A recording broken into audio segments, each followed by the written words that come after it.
అందరికి నమస్కారం. A comment by RK new India new థాట్స్కి స్వాగతం.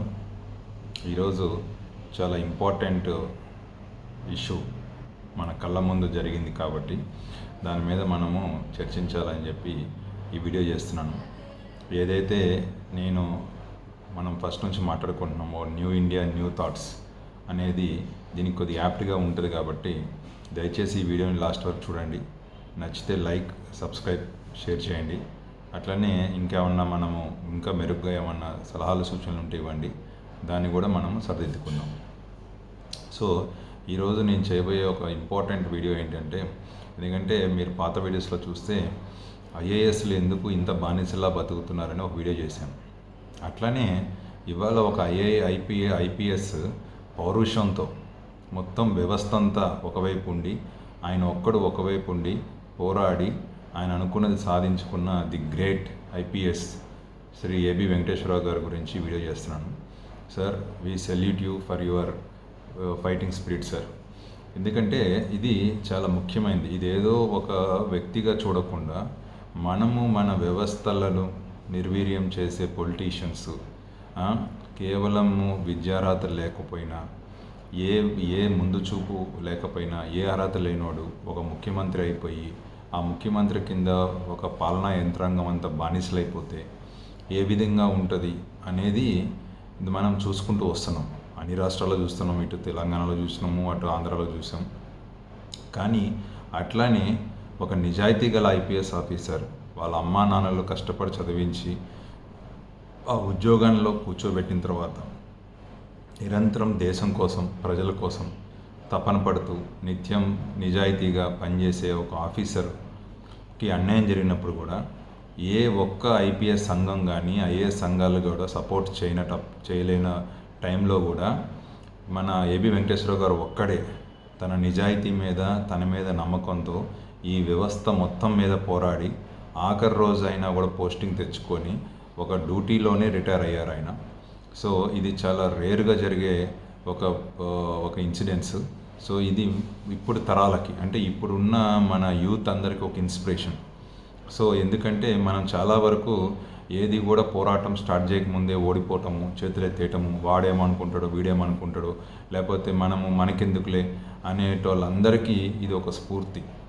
మనం తప్పు చేయనప్పుడు, మన దగ్గర తప్పు లేనప్పుడు, ఎదుటివాడు ఎవడన్నా కానీ వాడి సీఎమ్మా, పిఎమ్మా, ఇంకోడా మనం మన నిజాయితీ పైన మన మీద మనకు నమ్మకం ఉన్నప్పుడు మనము పోరాడచ్చు అనేది మన ఏబి వెంకటేశ్వరరావు గారితో మనకి రుజువైంది. సో నేనందరినీ రిక్వెస్ట్ చేసేది ఏంటి అంటే, ఇప్పటి నుంచైనా ఈ ఐఏఎస్లు, ఐపీఎస్లు అందరికి కూడా ఇదొక కనివిప్పు. మీకు ఏదో ఒక ఇంపార్టెంట్ పోస్టింగ్ల కోసం బానిసల్లాగా బతకకుండా మీరు రూల్ ఆఫ్ లా పాటించి, మీకు చేతనైంది, మీకు కరెక్ట్ అనిపించింది, రూల్ ఆఫ్ లాలో ఉన్నది మాత్రం చేసుకుంటూ వెళ్తే ఆడు ముఖ్యమంత్రి, ప్రధానమంత్రి ఎవడైనా మీకు గులాంగిరి చేయాల్సిందే తప్ప మీరు ప్రతిదానికి గులాంగిరీలు చేయక్కర్లేదు. మీరు ఎంతో కష్టపడి ఒక స్థాయికి వచ్చారు, ఎన్నో పరీక్షలు పాస్ అయి వచ్చారు. ఇక్కడ మీ ముందు కూర్చున్న ముఖ్యమంత్రులకి నిశానాగాళ్ళు ఉన్నారు. కులపిచ్చితో, వర్గపిచ్చితో, ప్రజల అమాయకత్వంతోనూ, ప్రజలకున్న ఇంకా వేరే ఫ్యాక్టర్స్తోనూ అధికారంలో కూర్చోబెట్టినంత మాత్రాన ఏదో సామెత ఉంటుంది కదా, మనకి పంది బలిసినంత మాత్రాన ఏనుగు కాదు. అట్లనే వాడెవడో ముఖ్యమంత్రి అయినంత మాత్రాన వాడికున్న సహజ స్వభావం ఎటుపోదు. అట్లా మీరు ఏమో పెద్ద ముఖ్యమంత్రి అయిపోయాడు, వాడికి ఇంకా సాష్టాంగ నమస్కారాలు చేయాలా, గులాంగిరి చేయాలా అనేది తగ్గించుకొని, మీరు ఎప్పుడైతే మీ సంఘాలన్నీ కూడా, మీ ఐపీఎస్ కానీ ఐఏఎస్ కానీ అందరూ కూడా ఏకతాటి మీద పోరాటం చేసి, ఎప్పుడైతే ఎవరెవరైతే మిమ్మల్ని రూల్ ఆఫ్ లా ఎగెన్స్ట్ పనిచేయమన్నప్పుడు మీరందరూ కూడా నిటారుగా నుంచుంటారో అప్పుడు ప్రతి ఒక్కళ్ళు, అది సీఎంఏ కానీ పిఎంఏ కానీ, ప్రతి ఒక్కళ్ళు మీ మాట వింటారు. మీరు అనవసరంగా ఈ ఐఏఎస్లకి, ఐపీఎస్ల మీద ఉన్న పెద్ద అపవాదం ఏంటి అంటే, మీరే ఈ రాజకీయ నాయకులకి లేనిపోయిన లొసుకులన్నీ నేర్పించి వాళ్ళ చేత తప్పులు చేయించడానికి మీరే ప్రోత్సహిస్తారు అనేది పెద్ద అపవాదం ఉంది. మీరు రూల్ ఆఫ్ లాని యాజ్ ఇట్ ఈజ్గా అక్కడున్న ఎవడైనా సరే, వాడి ముఖ్యమంత్రి కానీ ప్రధానమంత్రి కానీ చెప్పితే వాళ్ళు అదే పాటిస్తారు. ఎందుకంటే వాళ్ళు ఏమీ చదువుకొని వచ్చిన వాళ్ళు కాదు, వాళ్ళు నిశానాగాలు చాలామంది. సో ఆ నిశానాగాళ్ళకి మీరే సలహాలు ఇచ్చి, మీరే లూప్ హోల్స్ ఇచ్చి, ఆఖరికి మీ తల మీద మీరే చేయబెట్టుకుంటున్నారు.